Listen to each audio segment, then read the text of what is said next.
Di sebuah lembah yang sangat kering bernama Lembah Lili, panas matahari menyengat kulit setiap hari tanpa ampun.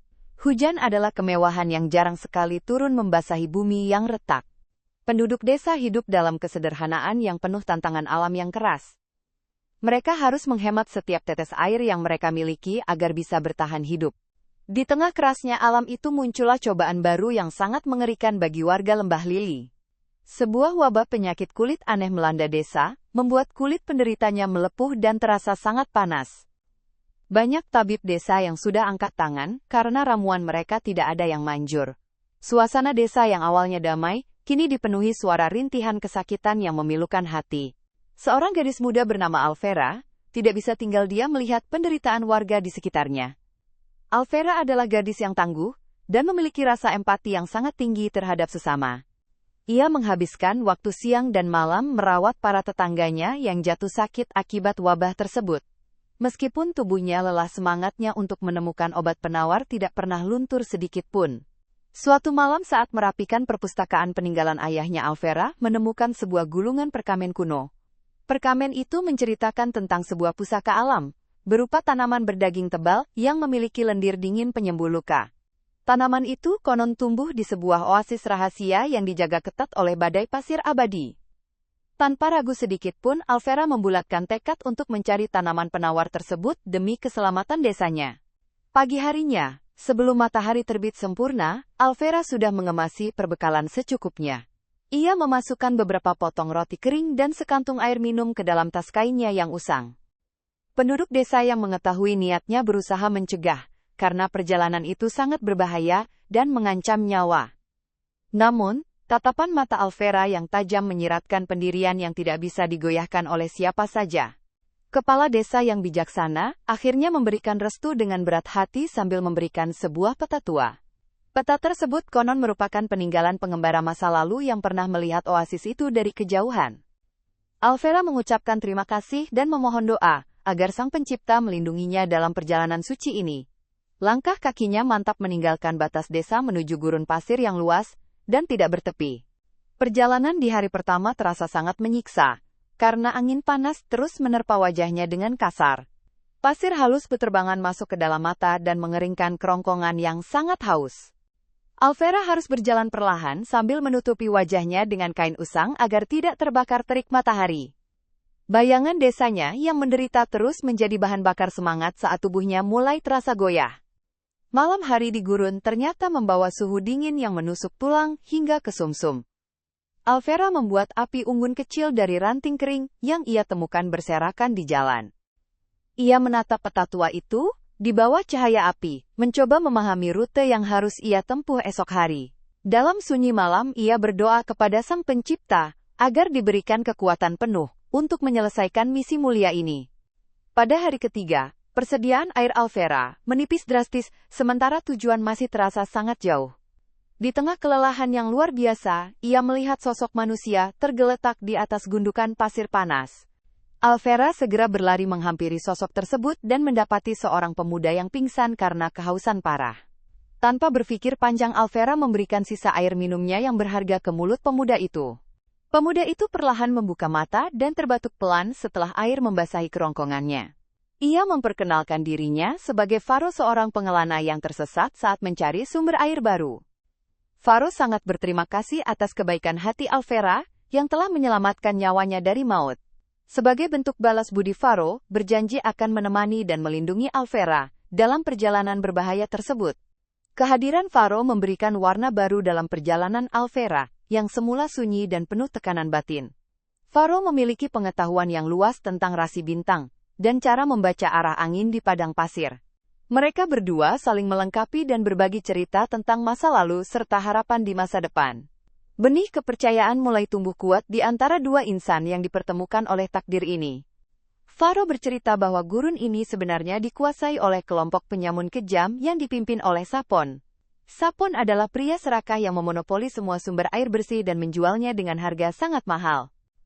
Faro sendiri terdampar di pasir panas karena diserang oleh pasukan Sapon saat mencoba membebaskan tawanan. Mendengar hal itu, Alvera menyadari bahwa perjalanan mereka akan jauh lebih berat dari yang ia bayangkan sebelumnya. Benar saja menjelang senja mereka dihadang oleh sekelompok pria berkuda dengan wajah beringas. Mereka adalah pasukan Sapon yang sedang berpatroli menjaga perbatasan wilayah kekuasaan majikan mereka. Pemimpin pasukan itu tertawa meremehkan saat melihat penampilan Alfera dan Faro yang kotor serta kelelahan. Mereka meminta Alfera menyerahkan peta tua yang dibawanya jika ingin lewat dengan selamat tanpa terluka. Tentu saja, Alfera menolak keras permintaan tersebut karena peta itu adalah satu harapan utama desanya. Faro segera berdiri di depan Alfera siap melindungi gadis itu dengan sebilah belati tajam di tangannya. Pertempuran sengit tidak dapat dihindari lagi di atas lautan pasir yang mulai mendingin menyambut malam. Faro bertarung dengan sangat gesit sementara Alfera memanfaatkan lemparan pasir untuk membutakan pandangan para musuh. Meski kalah jumlah kecerdikan Faro dan Alfera berhasil memukul mundur beberapa prajurit Sapon. Namun seorang penjaga yang licik berhasil menyambar tas Alfera dan merobek peta tua tersebut menjadi dua bagian. Penjaga itu melarikan diri dengan membawa setengah bagian peta menuju markas besar Sapon. Alfera jatuh terduduk memandangi sisa peta di tangannya, dengan perasaan hancur dan sangat putus asa. Faro menatap tajam lalu berkata dengan lembut, "Kita pasti bisa melewati semua rintangan ini Alfera, karena Sang Pencipta selalu bersama orang yang berniat baik." Faro mengatakan bahwa ia sempat mengingat letak rasi bintang yang tergambar di bagian peta yang dicuri. Dengan ingatan tajam Faro mereka memutuskan untuk melanjutkan perjalanan menembus kegelapan malam menghindari kejaran musuh. Keberanian Faro membuat Alfera kembali bangkit dan menata tekadnya yang sempat goyah sesaat. Berbekal ingatan Faro mereka mendaki bukit pasir tertinggi, saat fajar mulai menyingsing di ufuk timur. Dari puncak bukit itu, mereka melihat sebuah pusaran badai pasir, yang tidak pernah berhenti berputar kencang. Faro meyakini bahwa di balik badai mengerikan itulah oasis rahasia yang mereka cari berada. Mereka harus melewati dinding angin yang penuh dengan debu tajam yang bisa melukai kulit para. Alfera dan Faro saling berpegangan tangan dengan sangat erat, agar tidak terpisah oleh hembusan angin kencang. Mereka melangkah maju menembus badai, dengan mata terpejam rapat dan napas yang tertahan kuat.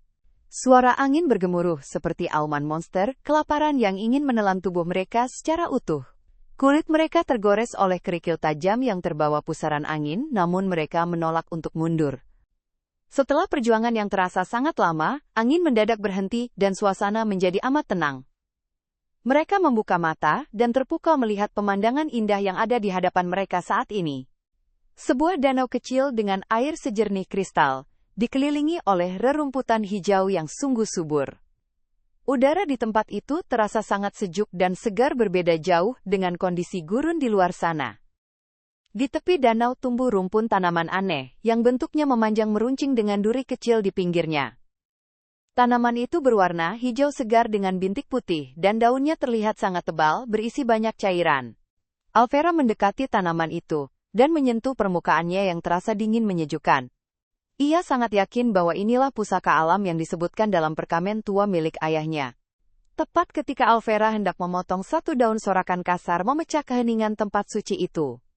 Sapon beserta pasukannya berhasil menembus badai dengan mengikuti jejak tetesan darah dari luka Faro di pasir. Sapon menatap oasis itu dengan mata berbinar penuh keserakahan, ingin menguasai tempat ini untuk dirinya sendiri. Sapon memerintahkan pasukannya untuk menangkap Alfera dan menghabisi nyawa Faro tanpa ampun sedikitpun.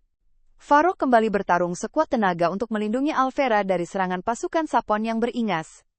Alfera tidak tinggal diam, ia mengambil beberapa batu besar dan melemparkannya tepat ke kepala para penyerang. Pertarungan di tepi danau itu berlangsung sangat brutal, hingga merusak beberapa semak indah di sekitarnya. Faro akhirnya terluka parah terkena sabetan pedang Sapon dan jatuh tersungkur di atas rumput hijau. Melihat Faro bersimbah darah, amarah Alfera memuncak luar biasa memberikannya kekuatan yang tidak terduga. Alfera berlari menerjang Sapon dan mendorong tubuh pria besar itu, hingga tercebur ke dalam danau dalam. Panik karena tidak bisa berenang, Sapon berteriak, meminta tolong sementara pasukannya lari ketakutan melihat amarah Alfera. Alfera segera menghampiri Faro yang merintih kesakitan menahan perih pada luka terbukanya yang sangat lebar. Tangan Alfera secara refleks mematahkan daun tanaman berdaging tebal itu dan lendir bening mengalir dari dalamnya. Lendir kental yang sangat sejuk itu, ia usapkan dengan lembut ke atas luka parah di tubuh Faro. Keajaiban luar biasa, terjadi seketika saat lendir dingin itu menyentuh semua luka mengerikan tersebut. Rasa sakit Faro mendadak hilang, dan pendarahan berhenti seketika membuat Faro bisa kembali bernapas lega.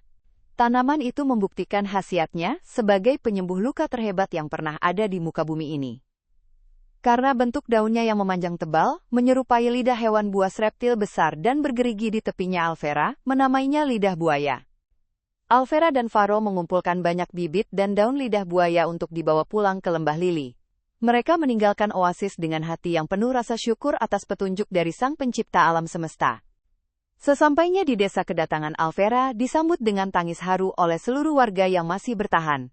Alfera segera mengolah lendir bening itu dan mengoleskannya pada kulit warga yang melepuh karena penyakit parah. Hanya dalam hitungan jam kemerahan pada kulit mereka mereda dan rasa panas yang menyiksa hilang seketika.